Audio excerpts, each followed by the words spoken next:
Welcome, viewer.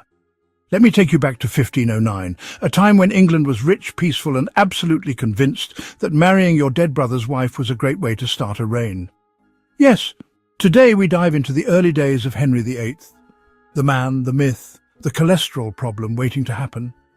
Now, Henry's first act as king? Not policy, not reform, oh no, marriage. Because what screams divine ruler like hitching yourself to your older brother's widow? Enter Catherine of Aragon, Spanish royalty, also fluent in Latin, French, English, and apparently in denial. The church had this tiny rule: don't marry your brother's widow, something about it being unlawful or deeply weird. But never mind that. Catherine claimed she and Arthur never sealed the deal. Henry said, "Sounds good to me," and everyone else just nervously nodded. But let's be fair. Catherine was no medieval airhead with a tiara. She was a walking encyclopedia in heels.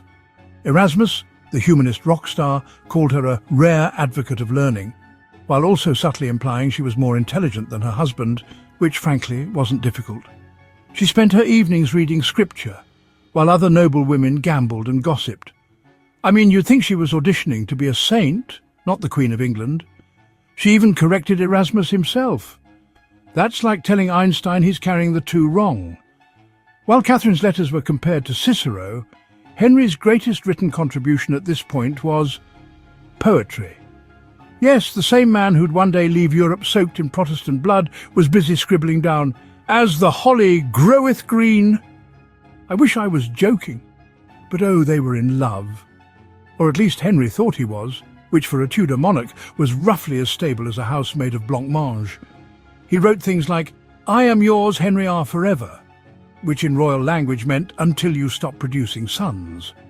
The royal honeymoon phase played out at Greenwich Palace, a glorious red brick fantasy by the Thames. No moat, no fortifications, just endless wine, deer parks and architecture that screamed, "We've got money," and aren't afraid to flaunt it.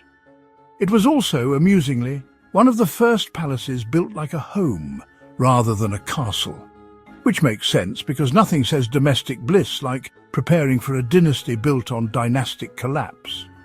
Henry and Catherine married in June 1509. No grand affair, no trumpets, just a quiet ceremony in a chapel. Compare this to Catherine's first wedding with Prince Arthur, where they basically threw her into bed with holy water and music, hoping she'd get pregnant by the second verse of the Shawm. This time, quiet, tasteful, no public bedding.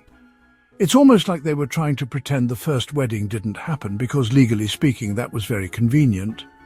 As Queen, Catherine was the royal Swiss army knife. She prayed like a monk, read like a professor, and still found time to sew Henry's shirts. Honestly, if she'd been any more perfect, the church would have canonized her before she died. She wore the Spanish farthingale, which was basically a Tudor hoop skirt made of reinforced ambition, introduced new fashions, and adorned herself with enough pearls to choke a dolphin. Her jewellery collection even included a ring that supposedly cured seizures, because, obviously, why wouldn't it? Henry adored her at first. He'd visit her every afternoon to take pleasure, which could mean anything from discussing theology to having a cheeky grope behind the curtains. But he genuinely seemed smitten. She was, in many ways, everything Henry claimed to love. Noble, devout, loyal, fluent in multiple languages, though suspiciously not fluent in birthing healthy male heirs, but we'll get to that drama in another episode. And now, the coronation, also known as the Tudor Olympics of overcompensation. Henry moved into the Tower of London for the traditional pre-coronation ritual, also known as "let's not get murdered in our sleep." There, he bathed his new Knights of the Bath, who were quite literally washed, robed, and sent off to pray all night. No pressure, lads, just the fate of a dynasty riding on your hygiene. On the 23rd of June, London threw the mother of all street parties. Wine flowed from fountains, nobles wore enough jewels to buy Belgium, and everyone acted like Henry had just invented happiness. Catherine arrived in a white satin litter. Symbolism, anyone? On Midsummer Day, Henry VIII was crowned at Westminster Abbey with enough ceremony to impress the gods. The Te Deum was sung, bishops wept, bells rang, And the entire population of England probably got drunk out of sheer national pride and free-flowing wine. Catherine was crowned too, in a gold diadem so heavy she probably needed a chiropractor by the end of the day. Then they all toddled off to a banquet bigger than any Caesar had known, presumably because Caesar didn't have Tudor cooks or gallons of mead. The royal champion, Sir Robert Dimmock, even threw down his gauntlet and dared anyone to challenge Henry's right to rule. Shockingly, no one accepted. Because if there's one thing the Tudors didn't tolerate, it was a sense of humour about treason. Days of pageantry followed, tournaments, feasts, even a faux deer hunt in a fake castle. Red and white wine poured from decorative gargoyles, while nobles smacked each other with poles to prove their manhood and impress the Queen. Because nothing says love and chivalry like concussing a German knight until his nose bleeds. But the celebrations were cut short.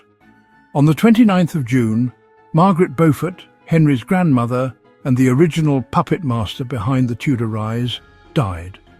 Her final advice? Listen to Bishop Fisher, a devout hair-shirt-wearing scholar who believed in modesty, poverty and godliness.